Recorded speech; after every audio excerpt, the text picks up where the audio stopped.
So actually, I have a crush on Kojo Antwi. Let me just Oh, say it. you see, I've been telling you guys here that he can't be Mr. Music Man without being ladies man. And it's the same song we're playing right now. I heard the chorus in my dream tea. Wow. I'm sorry, I'm a family phone. I'm there recorded, then I go back to bed. Today, so when you know, China's all 21, sorry, I see in Chiaka. And you're very, very good. I guess I'm just being a local girl. Because someone wonder, hey, you can speak English like this and what one was the 7 Yeah, I just think I'm a local girl. Feel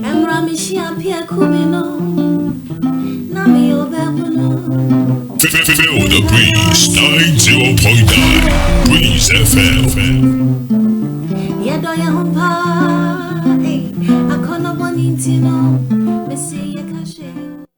Breeze 90.9 FM. Your comfort zone.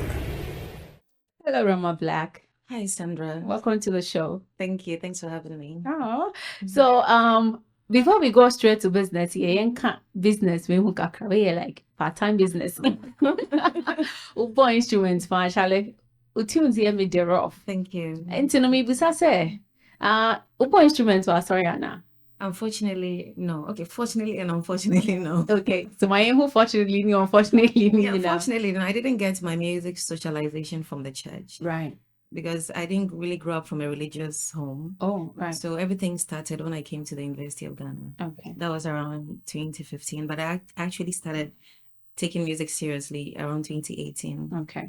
So that was when I got my music socialization. All right. See, the unfortunately side is because I wish I had experience in the church to polish my skills. Okay.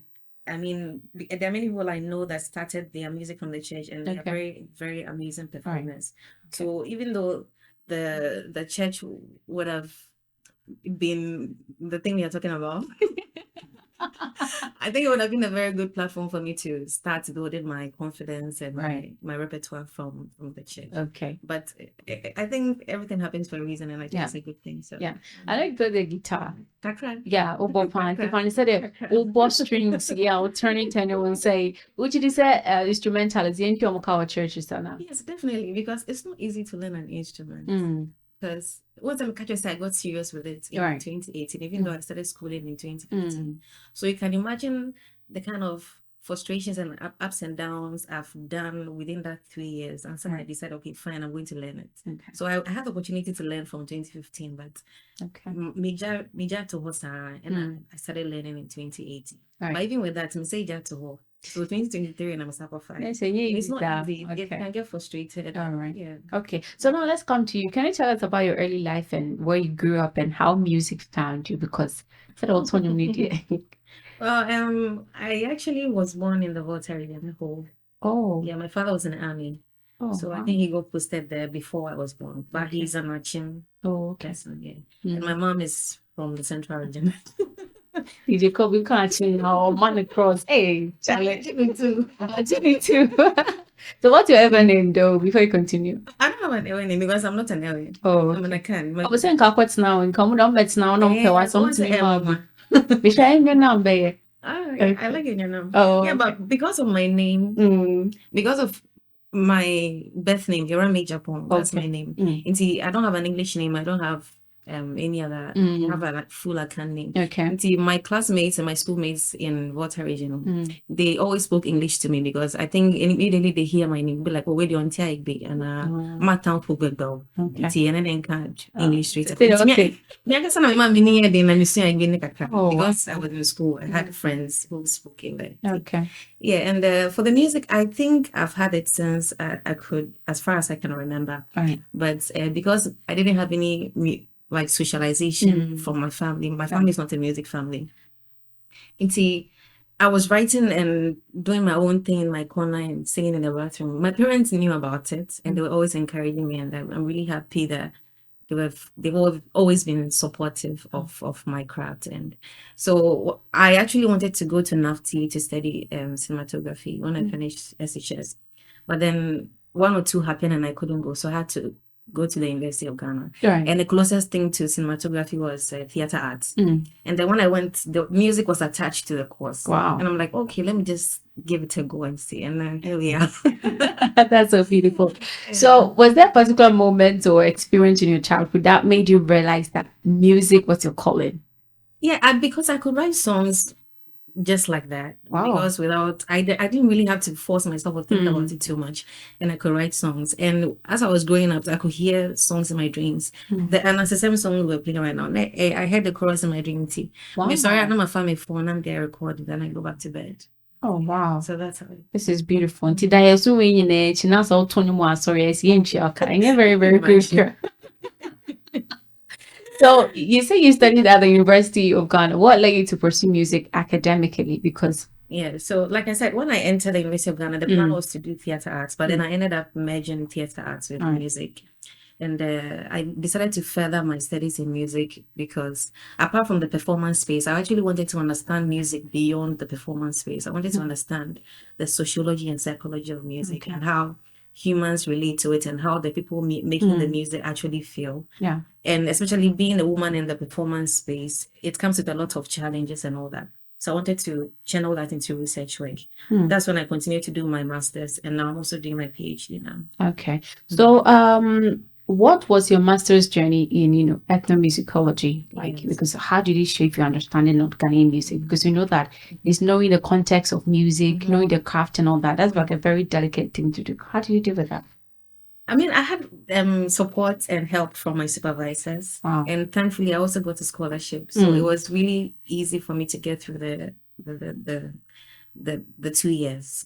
So my research area was supposed to be music and gender, which is music and women being in music. All right. And then I decided to focus on indigenous traditional music because that is where our roots come from. Right. That is where music started. It started from an indigenous communities. And in the past, like I said, so music was one of the safest space women could express themselves or talk about issues that bothered them. So I studied a musical type called Atongo music. And it was one of the main avenues which women could talk about their issues and things that worry them in their communities. Oh. So Atongo music and music and gender, basically, that's my specialty. Wow. Yes. That's amazing.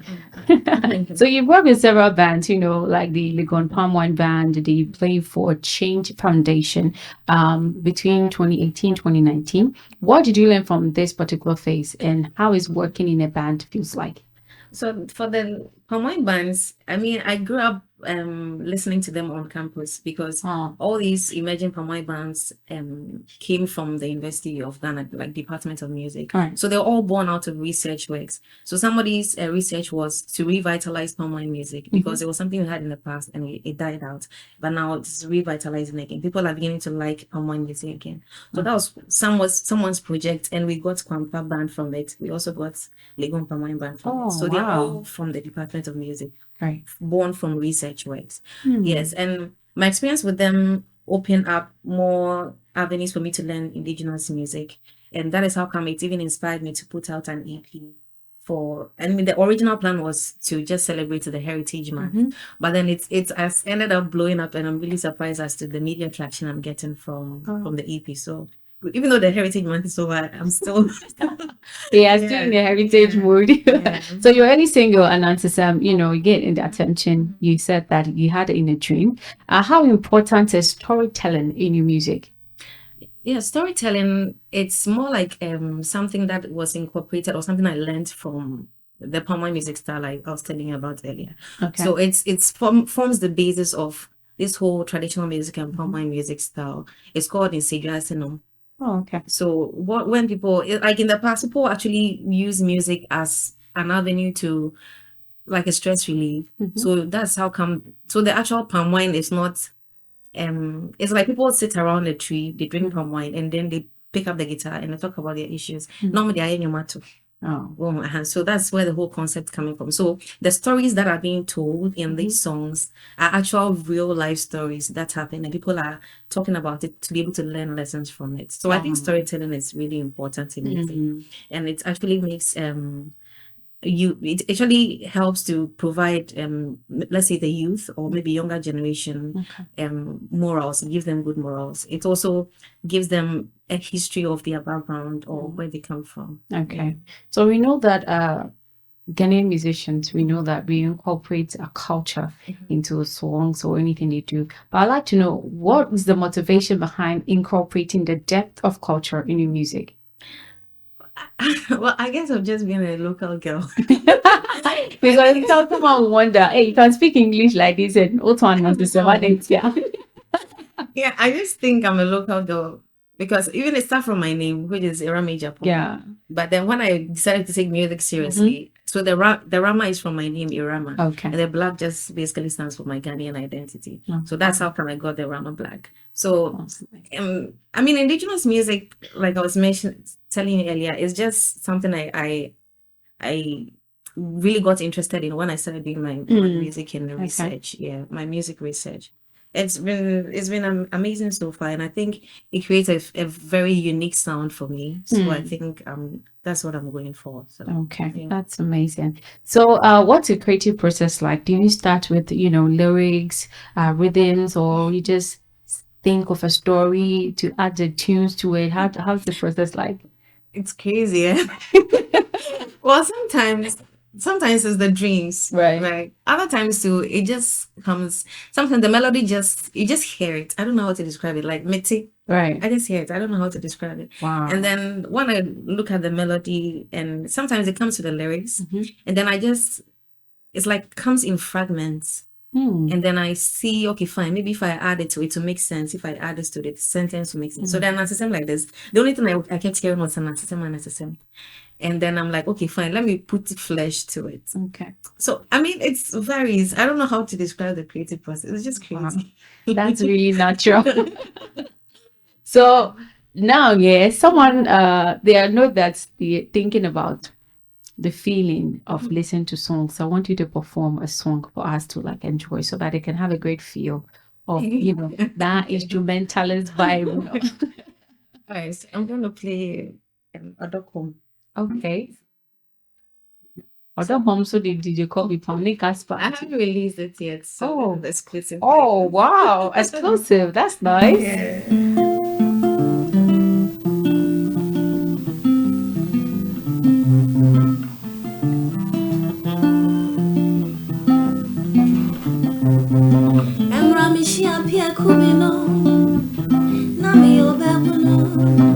Feel the breeze, 90.9 Breeze FM.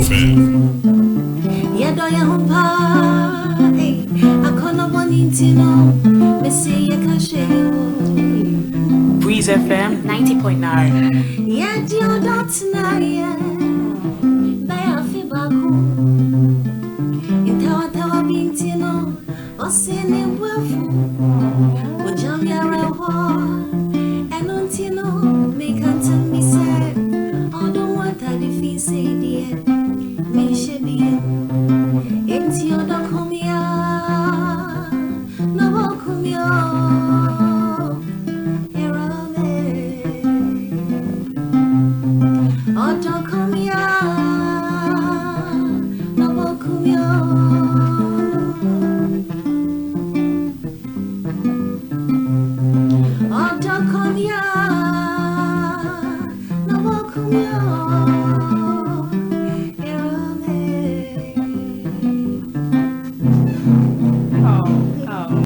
It comes to me around my palm. This one is really it's suiting well with our question of the day. Yeah, heartbreak as to what doing when you now not other cool dear. So you said the title of this one is Odokom. Did you say Odokom didn't go for baby? I know, right? What it's your life, but only love no one. Oh, not sure. Did you call me to Odokom? Yeah. That was really magnificent. It's like magical. The tunes, oh God, it's amazing. So you've worked with artists like Robo, the Beat Scientist, and Opoku Brew. What stood out in those collaborations? What was that? So these people are actually guitarists. and or let me say they're actually music producers. Right. So Robert the Beat Scientist I've been working with him since I came to the University of Ghana. He was a graduate assistant when I came to level 100. Wow. So he was a music student. He also had his master's in music and all that. So when we met in school, he told me, he has a studio. So if I have a new song that I want to come and record. So he actually produced my first official single, which is Asaase Nnwom. Yeah, so it's really amazing working with them. And Opoku Brio is also a PhD student, but he's in the US at the moment. Okay.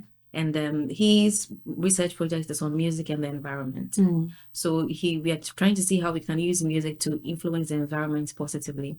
So he contracted me to do a song on music and the environment. That is how come I came up with a song, Asaase Nnwom, which is Earth song. And it's actually on the EP. Yeah, we get there. Okay. I'm excited about that part because I love the songs there. Yeah. So basically, working with them has been interesting, and they make me want to learn more. They make me want to move out of my comfort zone, because I'm actually a very laid back person, but anytime I come around them, they push me to do better, and I'm really appreciative of that. That's great. So I would like us to talk about the cover you did for Ebony and Kojo Antwi. What was the inspiration behind it? So actually, I have a crush on Kojo Antwi. Let me just say it. Oh! You see, I've been telling you guys here that he can't be Mr. Music Man without being ladies man. You see, that's nice. Oh, So apart from Kojo Antwi, I actually really like Ambule. Ambule is my celebrity crush. So I don't know what's with the old guys, but I mean, I guess that's my thing. okay. So That's the cultural touch. Yeah, cultural touch. Kojo Antwi is always in your life for doing your one. Even for us. So I'm actually hoping to get to work with them eventually. I'm really hoping I get to. They are my legends. They are listening. And I like them because of their music. Wow. I really like them because of their music. So I'm That's hoping great. to get to meet them and work with them very soon. Okay. And With Ebony. Oh, Ebony. Yeah. So, Ebony, I think Ebony was one of the strongest female representative when it comes to Ghanaian music. Right. When she was alive, I mean, I could just watch her on TV and I'm like, hey.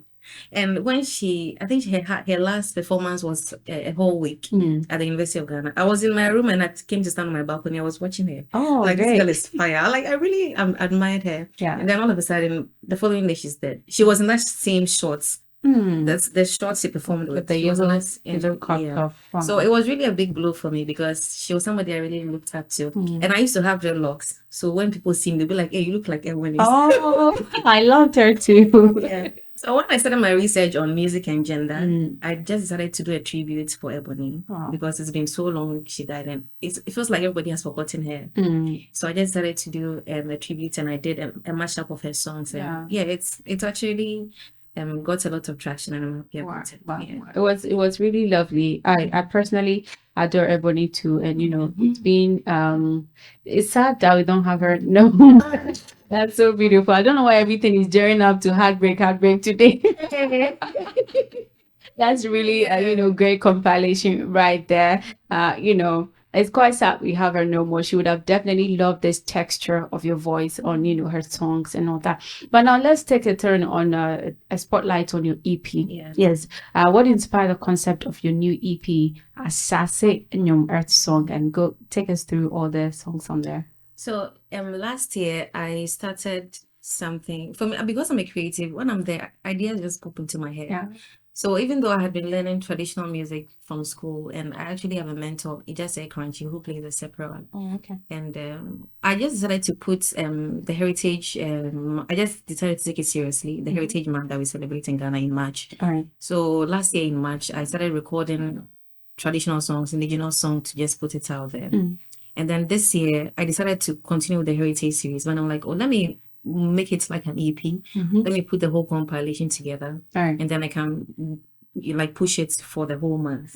So that's how come the idea for the EP came about. Okay. And I decided to add the Asaase Nnwom to it. That's the original Asaase Nnwom song to it, so that it will also create that sense of responsibility for Ghanaians or the world in globally. Okay. So that's the whole inspiration. It's the idea came from the Heritage Month concept. Yes. Okay. So we have the compa rhythm on Yes. that, and then Asaase Nnwom itself, and then our call rhythm, Kwame Nkrumah cover. I hope you're not crashing on Kwame Nkrumah too. You didn't crash on him as well.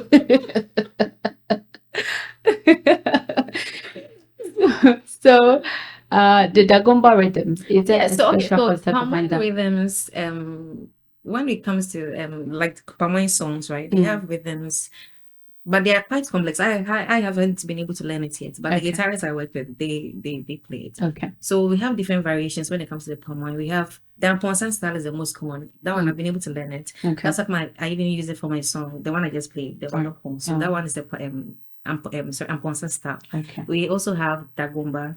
We have Kwao. I think we have Atongo song. There are many variations. So the rhythms I use for the songs, which are indigenous old songs that are already in the system, I just lay the songs on them. Right. And that's how come I decided I didn't give them actual song titles. That's why I use the rhythms as the titles. Yes. Okay. So the Asaase Nnwom translates to Earth Song. What story are you telling us through this project? Yeah, so it's just a representative of me in the song as being Earth. So people call the Earth Asaase. So in the song, I am Asaase in the song, and I'm telling you not to spoil my waters, don't fill my trees, don't pollute my environment.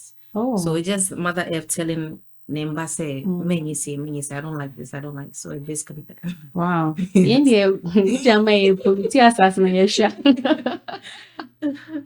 Oh, that's so amazing. It's really exciting. Oh my goodness. I know you don't like it. I'm coming back, but don't worry, yeah? So this one track, it's a cover of Coming From originally by Obrafo. What made you reimagine that piece? Because it sounds so magical. Oh, thank you. So anytime I listen to this song, actually, it takes me to another world, I guess. I mean, mentally. I just love the song, so I love it to the core. Right. So when I started doing the Heritage series, I think it would have been very nice of me. I thought it would have been nice of me to reinterpret it in my own way, using the traditional rhythm, because the song is originally like a hip hop, so like hip life, hip life, which is a merge of hip hop and high life. So I decided to give it a more indigenous interpretation, and because of the context of the song, which is good for the Heritage Month celebrations, it's good for Independence Day because you're celebrating Kwame Nkrumah. So I just decided to do a cover of it, and so far so good. Wow, that was really indeed magical. I love that piece by Raffle, but with the tune, it just sounds differently good. I hear people say that the celebrities in the music celebrities are representing Ghana. I think you are a true representation of Ghana and its heritage for sure. So I've been meaning to ask you this question since I heard you be coming. I was excited to ask you this. So you performed with your band Hype Tribe at the presidential inauguration launch on January 7th, 2025. How did that incredible opportunity come your way? And what was the experience like performing in such an historic event? Okay, so I performed at Movenpick Hotel on Fridays with my band. Okay. And then Mr. Standoge walked in one day. All right. I think he just came for a drink. And then he said, he likes the band, he likes our sound. So he's going to get in touch. Okay. So I think about maybe 2-3 weeks or maybe a month later, somebody approached me and said, Mr. Standoge asked him to come for my contact. And then we started communicating. So he told me he has an event for me to perform at, so I should send him my rate card and all that. So, and I sent him my rate card, but now I am a cry because if I knew I was performing, you can call through. But I mean, it's a good thing because from the inauguration day that I performed, there was a recent event they had with ECOWAS, and they actually called me again. So once it's a recurring event, I think it's really good, and I'm really appreciative of it. Wow. So it's just the way people approach me. I have a birthday coming up. Can you come and perform? I have a wedding coming up. It's the same way I was approached by Miss Standobe to perform. So it was really nice. So you perform for all occasions, including funerals, because most singers, they don't like performing for funerals. Yeah. Well, I have performed at funerals, but the funerals I performed at, it's strange. They actually don't want the normal funeral like vibe. They actually just want to come and have a drink, and so it was after everything. They want to come and just settle down and vibe and then have fun after. So I just get to be myself and perform the songs I perform already with the band. So you've given us Odocom as a new project. Are there any upcoming collaborations? So the Odocom is actually on an album that I'm working on. So the title of the album is Odoyo. Hey, I'm telling you. I know, I'm romantic, yeah. It's a beautiful thing. Love is beautiful. I love that. Yeah, so the Odocom is on the album. Right. And then hoping to release it by July or August. So let's keep our fingers. We definitely have you here again definitely, to talk about it. So we'd like to know your social media handles because people are listening, they are loving your voice, they would like to, their birthdays are coming, the celebrations are coming and all that. So yeah, so my social media handles, I'm very active on Instagram, which is Rama_Blak, RAMA_BLAK. Okay. And on all the other social media handles, it's Rama Blak Street. So you just type RAMABLAK. Or you can just Google my name and then my social media and handles and my website will pop up. So just contact me from there. It's so beautiful having this conversation with you. And we wish you all the best in your Thank you. I'm really happy to be here. I've really had a nice time talking with you. Oh, I like that. Thank you.